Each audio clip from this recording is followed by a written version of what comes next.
Libreville abrite depuis ce mercredi 1er mars et ce jusqu'à demain le One Forest Summit, un grand sommet international qui réunit plusieurs participants venus du monde entier.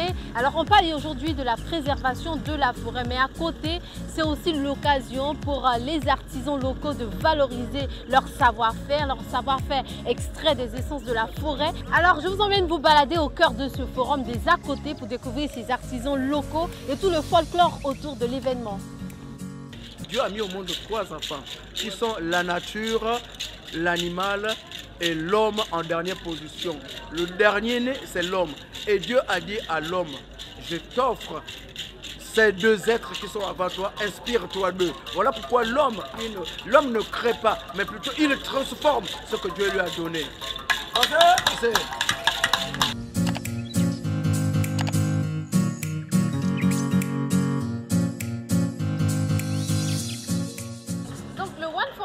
C'est aussi l'occasion pour toutes les structures qui se développent autour du verre au Gabon de se mettre en avant, de valoriser ce qu'elles font.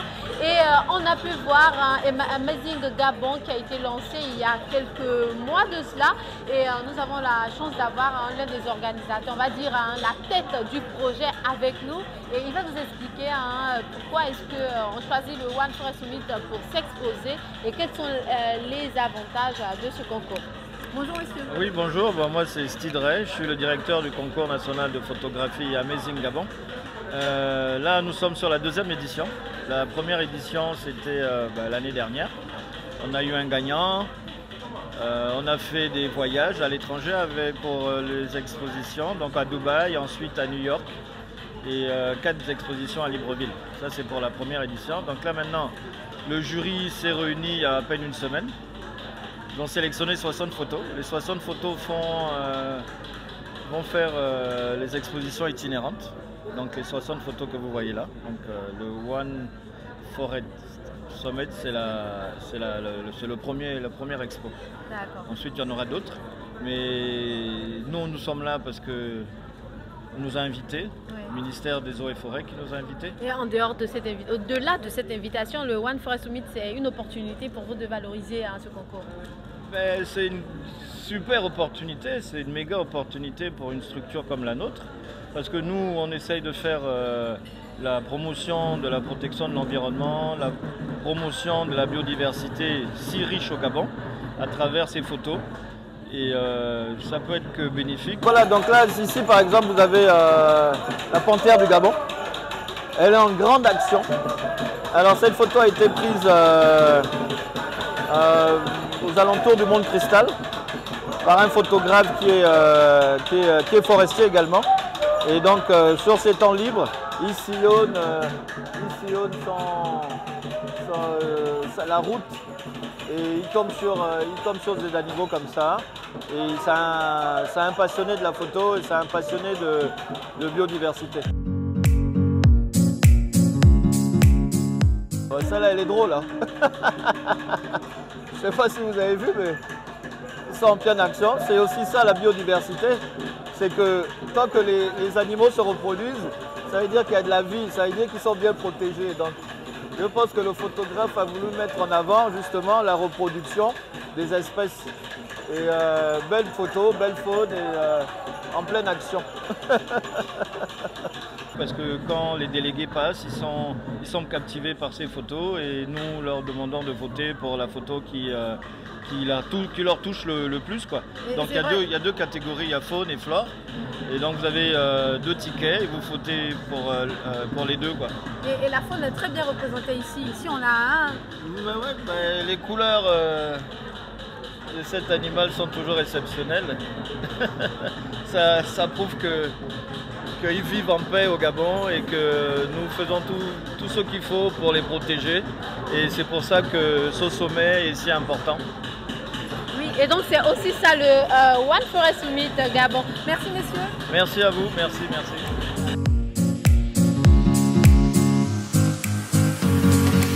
Vous exposez à l'occasion du One Forest Summit. Oui. C'est quoi votre activité? Mon activité c'est l'art artistique, la création d'art On voit bien que vous mettez en avant la faune, la flore gabonaise. Alors c'est quoi l'importance pour vous d'exposer à l'occasion de ce sommet-là? L'occasion, c'est de permettre au monde entier, comme une opportunité s'est venue, le monde s'appauvrit et ils sont souffrants. Mais le Gabon, nous sommes tenus sur nos propres racines. Donc le Gabon, c'est un paradis. Quand je me rends compte qu'il y a les arbres que nous regardons du matin jusqu'au soir, moi, si vous arrivez chez moi au Camp de Gaulle, derrière ma maison, ce sont les oiseaux qui nous réveillent à chaque matinée. Avant les coqs, pour moi, c'est un trésor. L'homme ne peut pas parler. Quelqu'un ne peut pas enseigner ça. Mais quand tu dors, le matin, ce sont les chants des oiseaux qui te réveillent.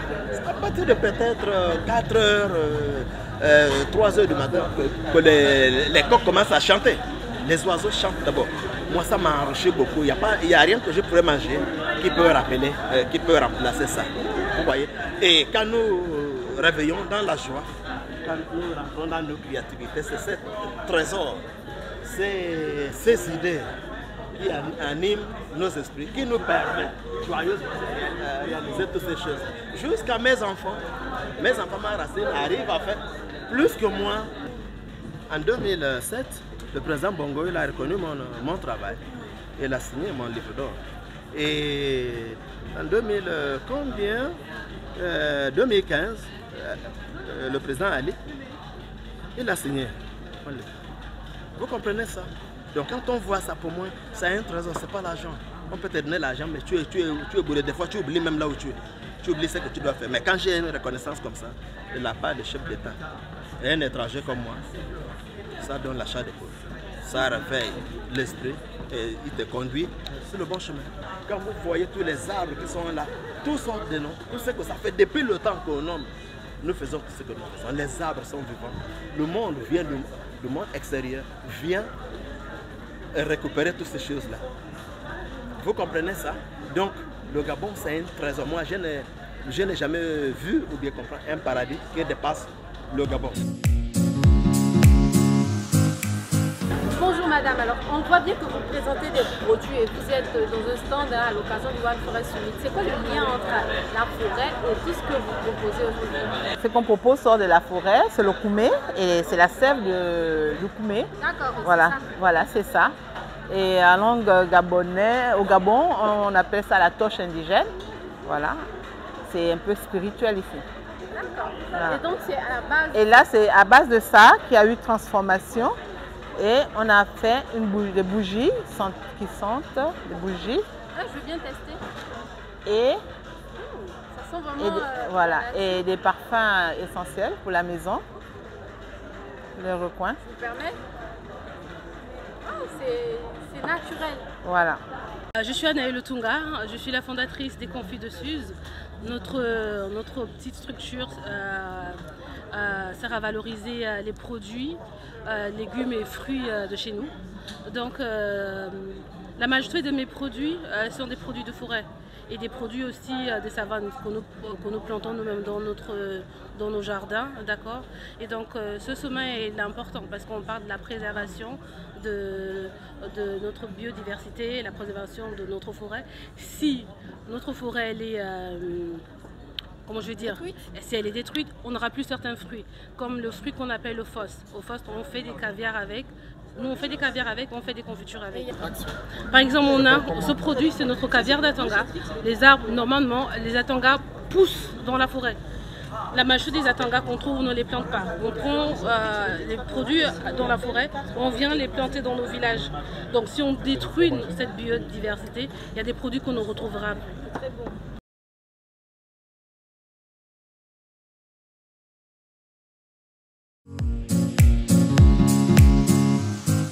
Je suis Sandra Ayingono, cofondatrice de l'entreprise familiale ELOC. Nous sommes dans la transformation agroalimentaire et la raison pour laquelle nous avons souhaité prendre part à ce sommet, c'est parce que la thématique est d'une importance capitale pour nos produits. Parce que nos produits, comme vous voyez, là je tiens ce qu'on appelle un tétrapleura, c'est le fruit du tétrapleura, issu des forêts gabonaises. Alors nous, on s'en sert pour faire certains de nos produits. Ce sont des produits qui sont excellents et c'est vraiment la différence entre nos produits et ceux de nos concurrents. Nous utilisons des épices locales, des épices que beaucoup de personnes ne connaissent pas et ça fait toute la différence entre nos produits et ceux des autres. Ce sont les meilleurs produits sur le marché, soit dit en passant. Ah, très bien. Bon. Je me prénomme Jean-Romain, donc Guéméné Jean-Romain. Je suis le responsable de cette troupe dénommée Bodinga de la compagnie Sac à Parole. Pourquoi Sac à Parole? Parce que tout simplement, nous faisons la promotion du conte traditionnel en milieu initiatique. Aujourd'hui, notre présence est primordiale parce que nous sommes les premiers défenseurs justement de la forêt. Le jour où la forêt n'existera plus, eh bien, nous on ne pourra plus soigner. Raison pour laquelle on ne veut pas que les gens abattent les arbres n'importe comment. Aujourd'hui, pour soigner, on est obligé de faire des kilomètres et des kilomètres et des kilomètres pour trouver certaines essences parce qu'on n'en a plus autour de nous, puisque les gens abattent les arbres. Je suis même très content que vous me donniez la parole, afin de dire vraiment ce qu'il faut dire, au moment où il faut dire ce qu'il y a à dire. Alors le One Forest Summit, c'est aussi cela, en dehors de vouloir préserver l'environnement pour le bien-être des populations, c'est aussi la préservation de la culture gabonaise qui est valorisée à travers ces forêts-là. Et vous l'avez entendu, le One Forest Summit a permis à cette troupe de mettre en avant cette musique, cette valeur culturelle qui serait en perdition si la forêt n'est pas préservée. Alors préservons la forêt et puis vive le One Forest Summit, vive le Gabon, vive la forêt gabonaise. Dieu a mis au monde 3 enfants qui sont la nature, l'animal et l'homme en dernière position. Le dernier né, c'est l'homme. Et Dieu a dit à l'homme, je t'offre ces 2 êtres qui sont avant toi, inspire-toi d'eux. Voilà pourquoi l'homme ne crée pas, mais plutôt il transforme ce que Dieu lui a donné. Ok, c'est...